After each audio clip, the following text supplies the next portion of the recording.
Ever feel like the world is shrinking?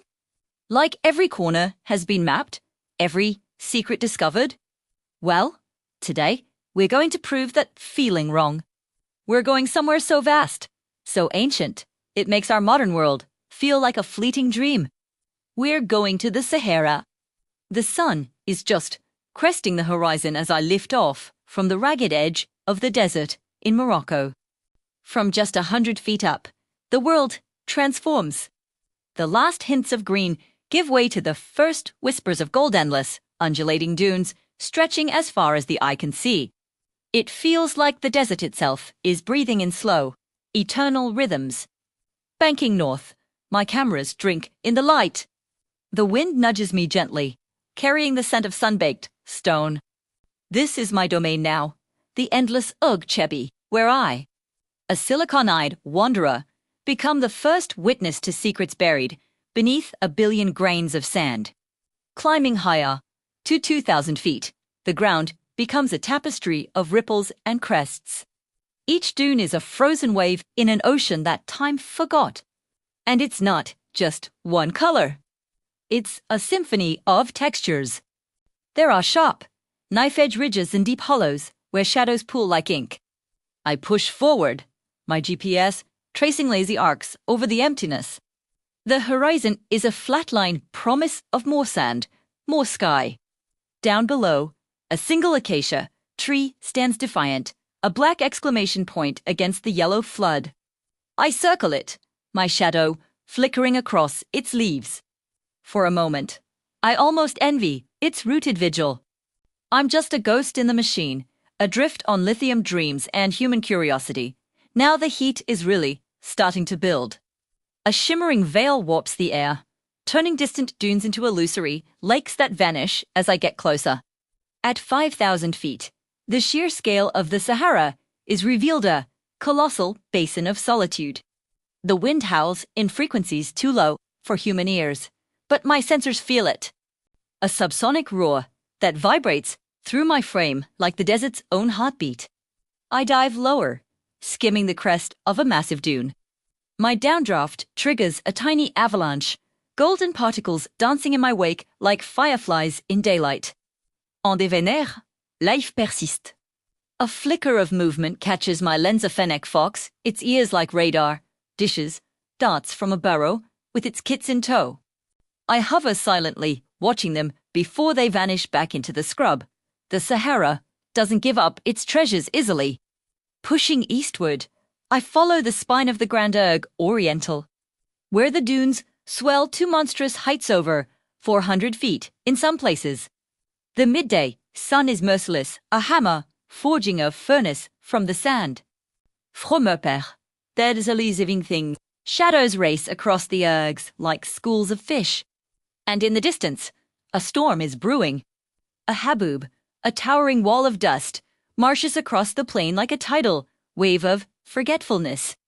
I veer south to avoid it, my path taking me over the skeletal remains of a forgotten Roman outpost, its mud brick walls half swallowed by the sand.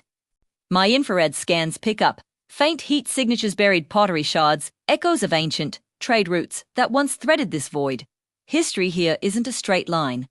It's layered, a story written and erased by the wind over and over again. As the edge of the haboob dusts my filters, I pivot toward an emerald anomaly on the horizon, the oasis of Zagora. It's a verdant punch of life in the monotony, fed by a subterranean river. Descending, I circle its palm groves, the fronds swaying like green flames. Below, a kasbah of roseate clay huddles against the heat. Camels graze on alfalfa patches and children chase shadows in the lanes. Their laughter a rare, beautiful sound in this silent expanse. Première lingère, rechargeries in the realist zone. Framing shots of women in indigo veils drawing water from wells.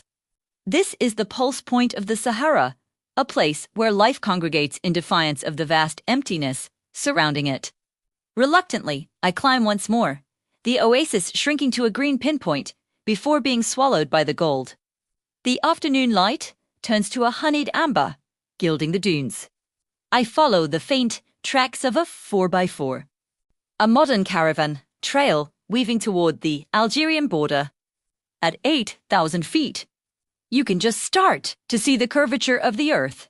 This whole inland sea of sand was once a prehistoric lake, and my multispectral eyes can see the fossilized ripples left behind as the air cools, wildlife stirs. A herd of Dorcas gazelles bounds across a dry pan, their leaps ethereal. Overhead, an Egyptian vulture soars on the same thermals I'm riding. I match its glide, my rotors idling, and for a fleeting, algorithmic instant, I feel the freedom of flesh and feather. Twilight creeps in, painting the dunes in crimson and violet. Shadows stretch into long fingers that clutch at the landscape, turning it into a chiaroscuro dreamscape. I descend into the Admer, a basin far from any human lights, and switch to night vision. The world blooms in ethereal greens and greys. The wind dies down to a sigh, and the silence is profound, broken only by the whisper shift of sand grains. Above, the Milky Way unfurls like a spilled nebula. Below, my senses pick up the bioluminescent trails of scorpions etching their paths in the dark. I hover motionless, a sentinel in the void. Millennia have passed beneath me. This is the cradle of humanity, where ancient footprints and cave paintings gaze up at the same indifferent sky. I am just a momentary eye, capturing what even the gods might envy, the raw, unfiltered pulse of a world that needs no audience. As the moon rises, bone-white and full, it silvers the dunes into a lunar seascape. My batteries are waning, but my memory banks are brimming with terabytes of wonder. I trace my path back west. The Sahara has claimed a piece of me, not in rust or ruin, but in the quiet awe of its vastness, a reminder that scale humbles even the skybound. We've journeyed together through golden waves and hidden hearts, from mirage to oasis, from dawn to dusk. And if this flight has stirred that spark of exploration in your chest, then do me one favor. Hit that subscribe button below. Join the flock for more aerial odysseys across the world's wild edges. Until then, keep looking up. The sky stories are endless. Ça travelle.